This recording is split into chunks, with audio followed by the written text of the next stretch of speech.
You're listening to the HawgBeat Hour with Andrew Hutchinson, Alex Trader, and Mason Choate on ESPN Arkansas and HitThatLine.com. Now, here's your host, Mason Choate. Welcome to the HawgBeat Hour. I'm your host, Mason Choate, joined by managing editor of HawgBeat.com, Andrew Hutchinson, and recruiting expert at HawgBeat.com, Alex Trader. Guys, it was an incredibly busy Wednesday for Andrew Hutchinson, mostly because he did almost all of the work. That's what you get for being the boss. But wow, a crazy day for Arkansas football, Arkansas basketball, and I mean, you can't even mention baseball because baseball is an afterthought at this point, even though it's in full swing. But Hutch, just take us through your Wednesday and just, I mean, how many drinks did you have last night?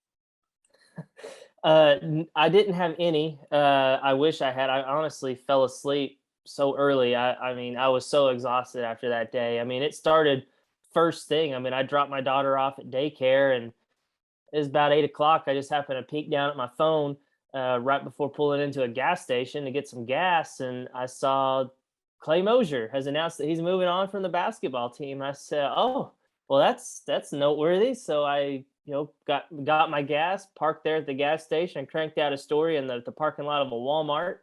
And then from there, it was just off and running nonstop. There was something else, whether it be Anthony Ruda getting promoted, Connor Vanover going in the portal, a couple of football players going in the portal, a couple of transfer basketball players committing to Arkansas.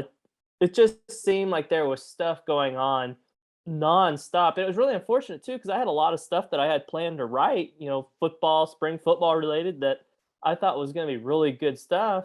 And I didn't have time to do it. It was just nonstop breaking news coverage. So probably one of the more eventful days on the Arkansas beat that I can remember in, I guess it's been about 10 years now that I've been doing this. Not very many days have had that much breaking news all at once. It was pretty crazy. Okay, so we'll lead off with the basketball news first. And so you mentioned Clay Mosier. He's leaving the staff. Anthony Ruda promoted to assistant coach. And then you had Connor Vanover. He transferred out. Well, I mean, he entered the transfer portal, put it that way. And then you had the twins from Rhode Island commit. So Hutch, I think as far as the coaching changes go, that's not something that we're really going to notice very much. But you're going to notice that Vanover's not there. Of course, he didn't play a whole lot towards the end of last year. I mean, when was the last time Connor Vanover played a game this season? Do you remember? So I actually just looked this up to write that story. Luckily, the Vanover story is one I had prepped ahead of time. But he had actually played in mid-January. I think it was against South Carolina, maybe, and it was at home. And I remember specifically after I looked it up what happened.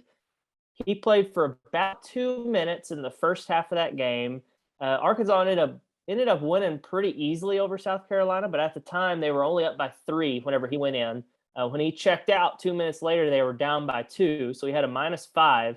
And the last act of Connor Vanover in an Arkansas uniform was missing a dunk. He tried to dunk it and missed it. I don't know how that's possible when you're 7'3", but he did. And I think I even remember.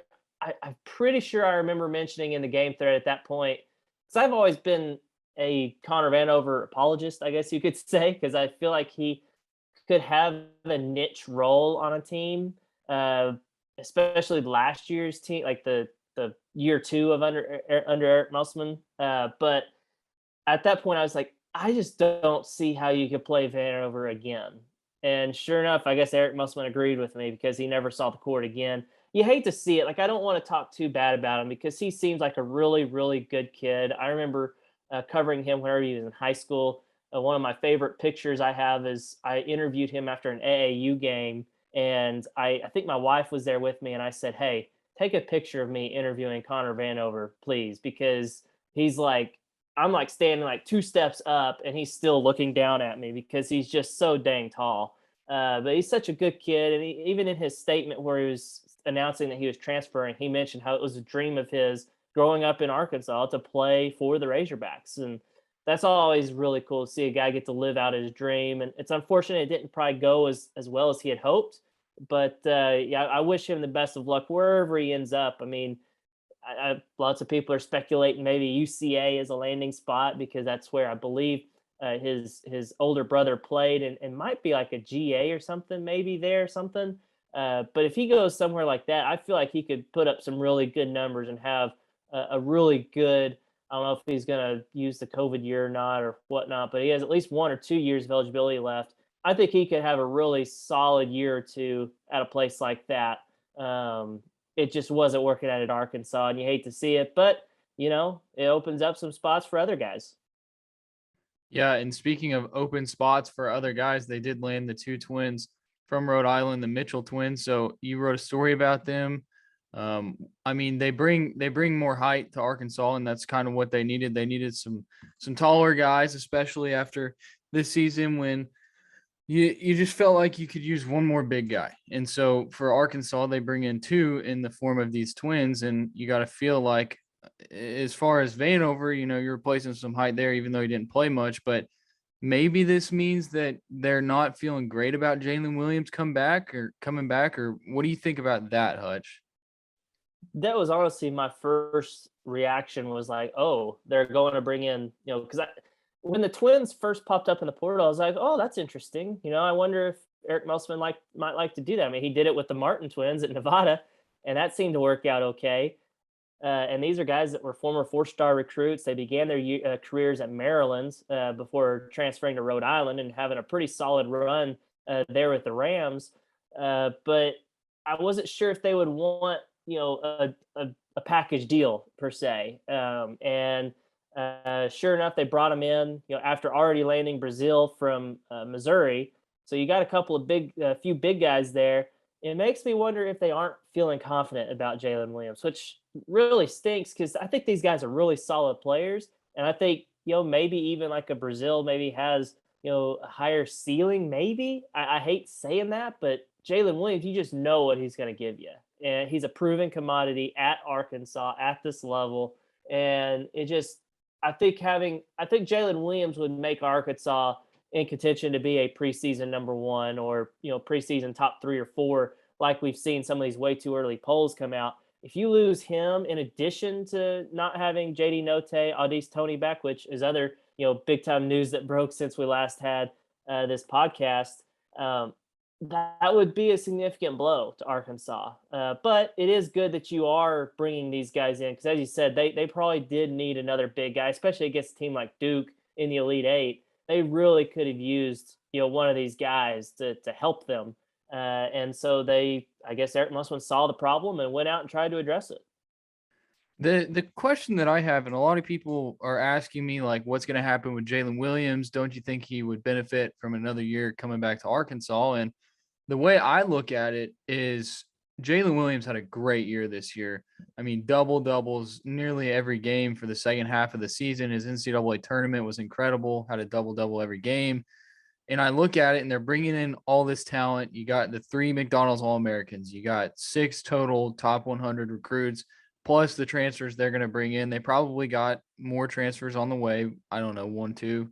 I honestly, it's hard for me to keep up with it. That's your job, Hutch, and JC's job. But I look at it and I just keep thinking, like, for Jalen Williams, is it really going to benefit him another year coming back? Because is he going to be able to replicate what he did this year with the talent that they're going to have on the roster next year? Because I feel like it's going to be a jump up from what they had this year. So do you think he might have more of a limited role next year with all these pieces they're going to bring in?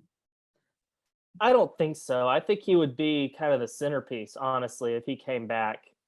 Is he? I mean, plus you got to think he almost averaged a double double last year, and that was with him not having his first double double until midway through the season. You feel like if he could play the way he did at the end of the year, at the beginning of next year, and then continually get better like we saw him, he could have just huge numbers. I could see him breaking records. I mean, he already broke the single season rebounds record at Arkansas. I could see him doing that again. But again, those kind of stats probably aren't going to help him in the draft. I think what would help him is if he could improve his jump shot, if he could become a perimeter shooter. Can he knock down some threes at a higher rate than I think he shot like 23%, something like that? That's not very good. especially on 71 or something attempts. If he could get to where he was like a 32% 3-point shooter on that kind of volume, then I think that would, help his draft stock. If he could become more of a rim protector, a guy who blocks shots more so than just drawing charges, I think that would help him as well. It just boils down to, does he think that he can develop those things better here at Arkansas? Or does he think that he's going to get a high enough draft grade where he can maybe get drafted in the back end of the first round or early second round and then develop that at the NBA level? We've seen a couple of guys, the last two really good big men Arkansas have had left after 2 years. Daniel Gafford and Bobby Portis. Both of those guys have continued to develop their games at the NBA level. I mean, Bobby Portis has developed into like a bona fide 3-point shooter. We saw glimpses of that, kind of like what we saw glimpses with Jalen Williams.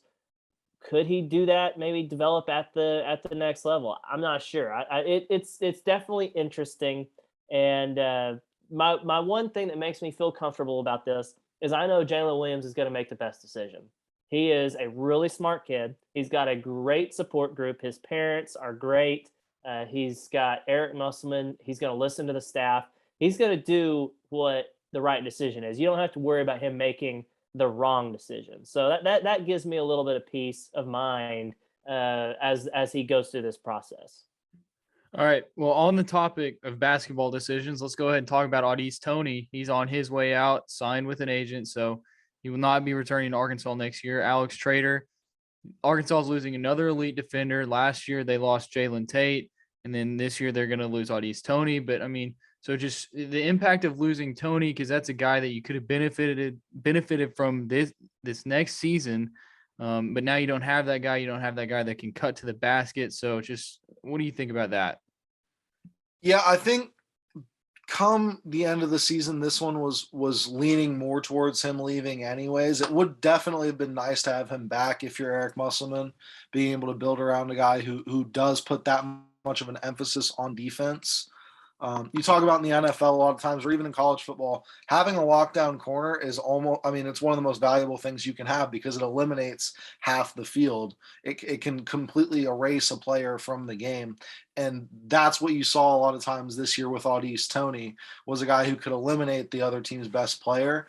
The impact that has on your team really can't be overstated. And he did have a career year at Arkansas. So he got, I think this was a mutual win out of the portal, where you have a guy who comes in and is probably gonna have a chance to be drafted and stick in the NBA because of what he was able to show at Arkansas. And Arkansas, I mean, I don't think they get to the Elite Eight without Au'Diese Toney this year, without pulling him out of the portal. So I think it is a big pickup.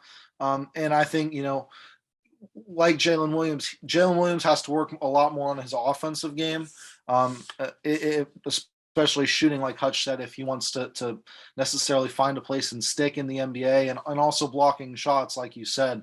I think Au'Diese Toney has a lot of those defensive fundamentals that are going to allow him some extra time to maybe develop into a consistent shooter or a consistent 3-and-D type guy. Okay, so I think that a lot of people, the question that they're going to have is, what does Arkansas's roster look like now? And if you're curious about that, you can go to HawgBeat.com. Andrew Hutchinson has his tracking Arkansas's 2022-23 hoops roster. That is a story that you need to have a subscription for, but I'm telling you, it is 100% worth the subscription, especially if you're a student. The student deal is it's a heck of a deal. So just email Hutch with your student email, and he will hook you up with that. It's Andrew Hutchinson 413@gmail.com. But Hutch, let's talk about the updated roster. I mean, you had to go through all that Wednesday. So tell us what you got so far for next season. So I think, and this is assuming Jalen Williams comes back, they are at the 13-man scholarship limit for basketball. They could have room for another guy if another player transfers. I mean, at this point, there's really not very many transfer possibilities left. I mean, maybe Jackson Robinson, maybe Kamani Johnson. Although Kamani Johnson, I know, has been very vocal, like on social media, things like that. as far as like, looking forward to next year, unfinished business, things of that nature.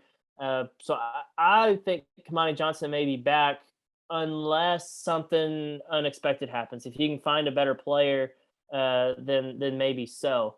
But I think they're set right now. But again, they are still actively pursuing transfers. There is a good chance that by the time you are listening to this podcast or watching it on YouTube or however you consume it, there's another guy that is committed, and this is going to be all out of date. But if someone else does commit, that means somebody else is out, whether that be Jalen Williams going to the NBA or someone else transferring. The obvious transfers, KK Robinson, Chance Moore, and Connor Vanover, those have all happened. And the two twins from Rhode Island filled the open spots. So it right now they're set. But again, this is Eric Musselman we're talking about. I don't know if the roster's ever 100% set with him. Okay. So, like I said, you can find that over at HawgBeat.com. Andrew Hutchinson updating that as it goes. And any more news on Arkansas basketball that you need is always going to be at HawgBeat.com. That's the best place to get your Razorback coverage from Andrew Hutchinson, myself, and Alex Trader. And now Pete D'Alessandro, who's covering baseball, and he's doing a great job. So very excited to have him along as well. And so I think we're good on basketball, unless you guys had anything else to add. I mean, it was a lot to hit. I feel like I might have forgot something. Hutch, are we good? Yeah, I think we've got all the main news. Of course, JD Note is also leaving. I feel like we just kind of skipped right over that, but that one was a little less surprising just because he had such an incredible year. And we talk about things players could improve, like Jalen Williams by coming back. I'm not sure if there's really much JD Note could have done to improve his stock, especially with as many weapons that are coming in, like a Nick Smith, like a Anthony Black, those kind of guys. So not really surprising on that front. But I also did want to plug Jackson Collier, JC Hoops, has a breakdown of the Mitchell twins, kind of a scouting report on what they bring to the table. That by the time you're listening to this will be up on HawgBeat.com. Go check that out if you want some more insight on the twins from Rhode Island to see kind of what they bring to the table for next year's team. Yeah, I always forget about JC because I don't see him like on a daily basis. So that's unfortunate. And I'm sorry, JC. Please forgive me. Hutch, this is something else that I want to ask before we wrap up basketball and send it over to football.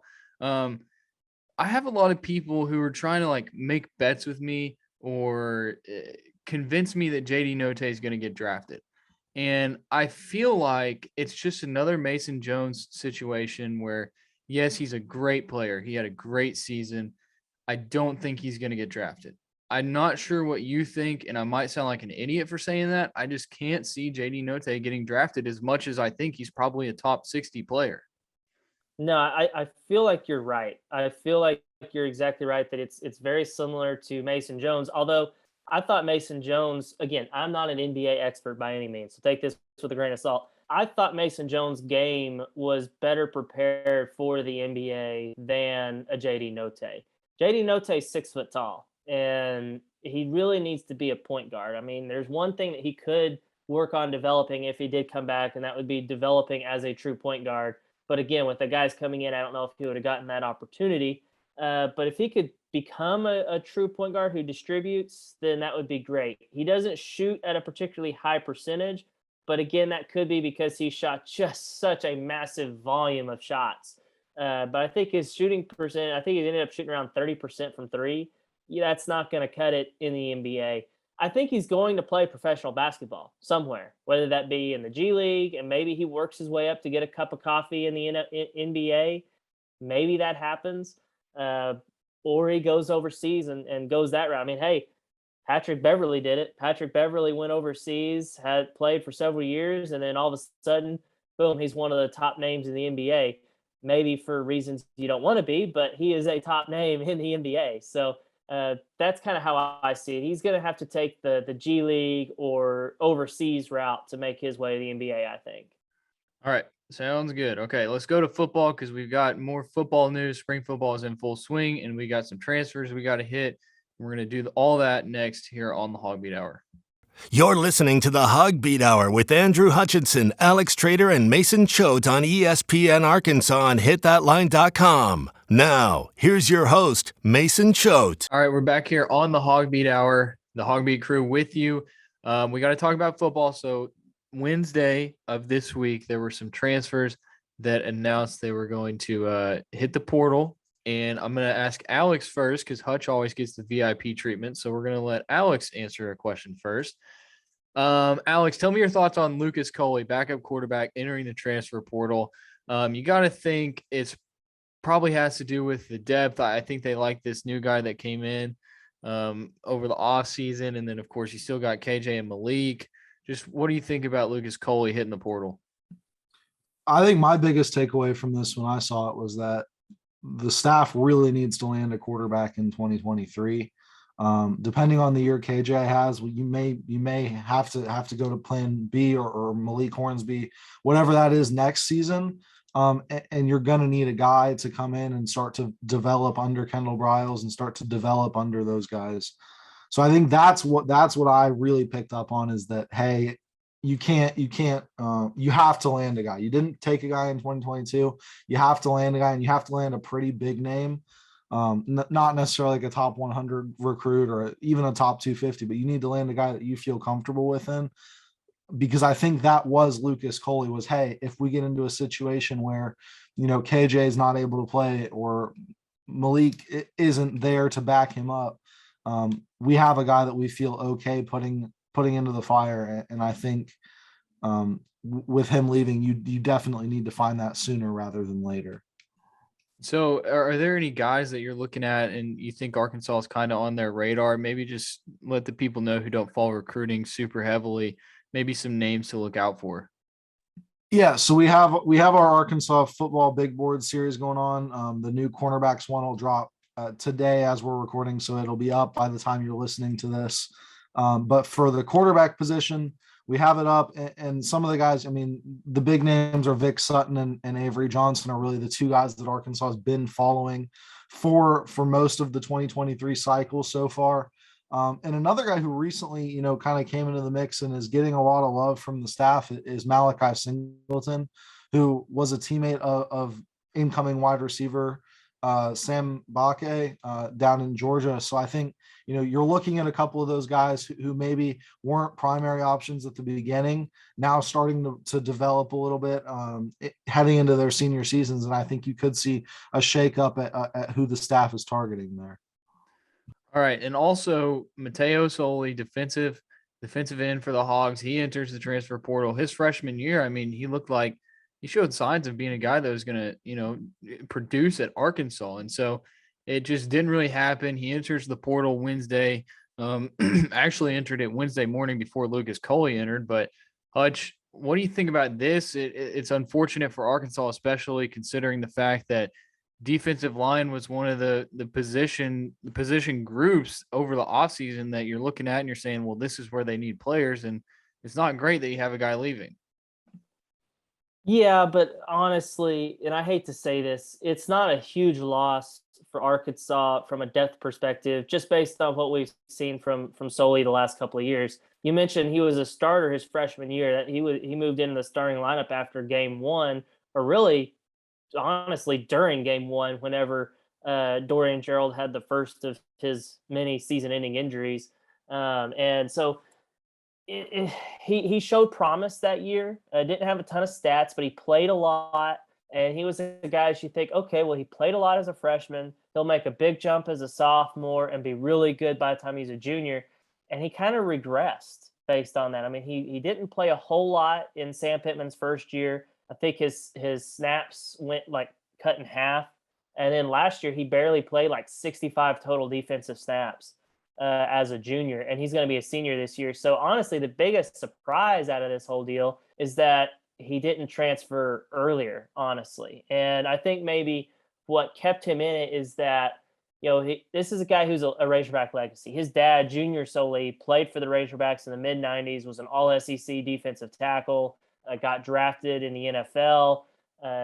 This guy, he was a highly regarded 4-star recruit. He got offered by a ton of big-time schools. I was looking over his offer sheet the other day, and he had Alabama, Clemson, Florida, so Notre Dame, I think, was on there. So, I mean, I don't know how many of those were committable offers, but he was getting recruited by all these big time schools, and he chose to follow in his dad's footsteps and play at Arkansas. And you you hate it when it doesn't work out, especially for a talented kid. It just didn't. And on it may be that he just doesn't. He's not the right fit for Arkansas. Arkansas really likes these big defensive ends. I mean, think, they brought in Landon Jackson from LSU. That's a big dude. They got Nico DeVilliers from Maumelle that's committed coming in. He is a big defensive end. Even the guys that they already have on campus are bigger. Like they've got Eric Gregory, at defensive end. They've got Zach Williams has bulked up and added weight. Mateo Soli looks a lot smaller than all those guys, and some teams need a guy like that at defensive end, and it's just not Arkansas's system. And so it probably was a best case scenario for everybody involved. He wasn't going to get to play at Arkansas. We saw him running with the third team defense throughout spring ball, the first 7 practices or whatever. And that was before Landon Jackson is not healthy yet. You figure he's going to be ahead of him. Nico DeVilliers is not here on campus yet. And you also don't have Jordan Dominic, the transfer from Georgia Tech, here yet. So he was already running third team with those 3 guys not on campus. He saw that he wasn't going to get to play. And so he's going to move on, try to find a situation that works out for him. And honestly, I wish him the best of luck, because he's not one of those guys that kind of left you high and dry or whatever. He tried it his best, and it just didn't work out. And that's the kind of kid that the transfer portal is really made for, is someone who needs to go find a new situation, or a better situation for them. All right. Well, just looking at the content we got over at HawgBeat.com, you posted Thursday morning, Hutch, your updated projected depth chart midway through spring ball. Any big changes on there that people might be surprised about? Or is it just all kind of what you're expecting, what everybody should be expecting? Just kind of take us through that. Well, it depends on what you're kind of expecting. I know some people expected this, but it wasn't necessarily the case at the very start of spring ball. But the transfers that came in, they all pretty much started out as second teamers, and a couple of them have already worked their way up into a starting role. To me, that's probably the biggest takeaway. Jaden Hazelwood, the transfer from Oklahoma, the wide receiver, he's still running some with the second team, but he's a guy that is also getting a lot of first team reps. I think they're really counting on him being a dude for them this year. On the defensive side of the ball, Dwight McGlothern from LSU, the cornerback, seems to have really solidified himself as one of the starting corners opposite of Hudson Clark. And then also at linebacker, Drew Sanders. This may partially be because of Pooh Paul. He had a concussion in Saturday's scrimmage, and so he wasn't able to go through Tuesday's practice. But your starting linebackers on Tuesday were Bumper Pool and Drew Sanders. Even if Paul comes back, and maybe even if he starts ahead of Sanders, I feel like Sanders has kind of got himself in that 3-man rotation, kind of like what we saw last year at linebacker, where 2 of either Poole, Grant Morgan, or Hayden Henry were on the field at all times. I think your 3 guys this year are going to be Poole, Sanders, and Paul. I think those are your guys. And then the other transfer that's still kind of on the second team right now is Latavius Brainy. He's been working a lot at safety. He's also a guy that they think could help him at nickel potentially. So they're still kind of shuffling guys around, cross-training, as they like to say, in the secondary.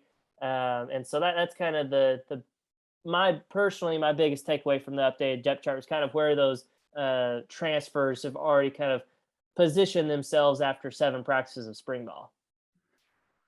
Alex, as far as recruiting goes, what about some visitors that are going to be on campus soon, and maybe just update us on what you've been working on over at HawgBeat? Yeah, so I think Hutch has a list coming up, or he's putting together a list of some guys who are going to be on campus. One guy who we're hearing rumors of but haven't been able to confirm is a top quarterback. So I'm not quite going to say that name yet, but if he comes to campus, you're definitely going to see some content about it over at HawgBeat.com. Right now, it's been big board season. The off season, there hasn't been too much going on for Arkansas since that Carson Dean commitment. But we've got film breakdowns going up every week on the YouTube, which are also in story bodies at HawgBeat.com. If you're watching the podcast on the YouTube, definitely subscribe if you haven't already. But you should be seeing those videos coming through.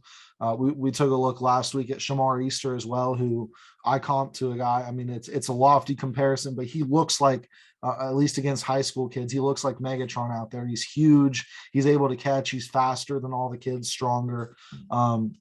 Really an impressive pickup and showing for Easter. But beyond that, like I said, the recruiting roundup every week, and then the big boards are a big focus. And from what I've seen, just searching through a couple different big boards, these are the most in-depth ones you're going to find. It has top targets, guys that are offered, who else has offered them, where they've visited, any notable information, as well as some guys who are offered, committed elsewhere, maybe on Flip Watch. Just a bunch of that kind of stuff that's helping to formulate what to look for in the 2023 class. I definitely recommend you guys go take a look at those, and I'll be updating them as new information comes out throughout the cycle. All right. So Hutch, you've been going out to practice throughout spring ball, and you were there on Tuesday. You posted your observations, and also video is available at the HawgBeat YouTube. So go check out the practice video if you want to see what's going on. Maybe give us some observations that you had on Tuesday, or some overall observations that you've just been seeing throughout spring ball that maybe not everybody knows about. It's kind of almost the same question about the depth chart, but maybe just some things you've seen at practice that some people might not see if they're not there. Yes. So, I mean, I think the one thing that a lot of people are talking about right now is Malik Hornsby getting some reps at wide receiver. I think we talked about this last week a little bit, but we did see, after we recorded that podcast, I saw him in practice that day, and he actually looks like he knew what he was doing out at wide receiver. He caught a couple of deep balls. He burns.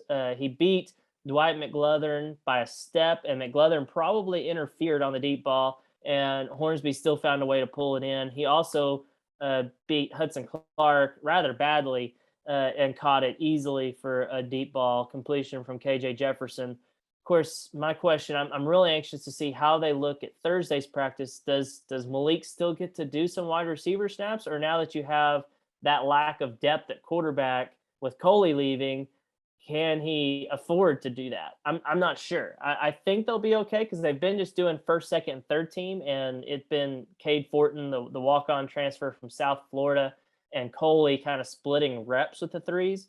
I think Fortin may just step in and be the guy with the third unit, and hopefully that means Malik Hornsby can keep developing as a wide receiver as well, because I made the comment to another sports writer the other day. I said, man, I hope they actually stick with this and have a package in there, because I think it could be really exciting. I think Malik Hornsby is a really good athlete, really, really fast, and they can be creative with it. And I'm really excited to see what they do in an actual game with this, because again, I'm just really, I think it's so cool and different. So I hope that's probably been my number one thing I've been watching during spring ball. It's hard to get too terribly much from spring just because quarterbacks aren't live. You can't tackle. They rarely tackle to the ground. They're generally thudding up, as Sam Pittman likes to say, without going to the ground. So it's hard to pick up on some of that stuff. Although I will mention one name I do want to get out there, a freshman, Rashad Dubinion at running back. Very, very impressed by what I've seen so far. He is really shifty. He can cut on a dime, as Sam Pittman said the other day. He's just really good. And to me, they have a legit 4 running backs that are capable in the SEC. And Dominique Johnson, who isn't going to be able to practice this spring as he recovers from a minor little off-season surgery, but he's legit. We saw what he could do last year. I think AJ Green and Rocket Sanders, both of those guys have been running with the ones this spring. Those guys are legit. And I think Rashad Dubinion is going to force them to give him some carries this year as a freshman. So that's the name to watch as we move forward, hopefully into fall camp and beyond. Yeah, I've been hearing a lot about Dubinion from people within the program saying this guy, he's the real deal and he's going to play this fall. So that's good to hear from that. I think that's all I've got, Hutch. I think there was one more thing I just wanted to mention. You were talking about the Hornsby thing. You hope it sticks. It could be really cool. I just really hope that they don't limit it to just the double reverse and just throw it and it's an interception every time. But the good thing is that this isn't going to be a wide receiver throwing the ball. It's going to be a guy who plays quarterback. So hopefully that helps a little bit. But that's something that has been frustrating for Razorback fans and people in the media just watching that happen over and over again. One more thing that we forgot to mention, Arkansas has some new helmets. I think this has been a thing across college football. We talked about it before the podcast, but Alex, just go ahead and give your thoughts on it. A lot of people are kind of mixed feelings on it. They look weird, but I'm assuming that they're better for your head. Yeah, you'd have to think so.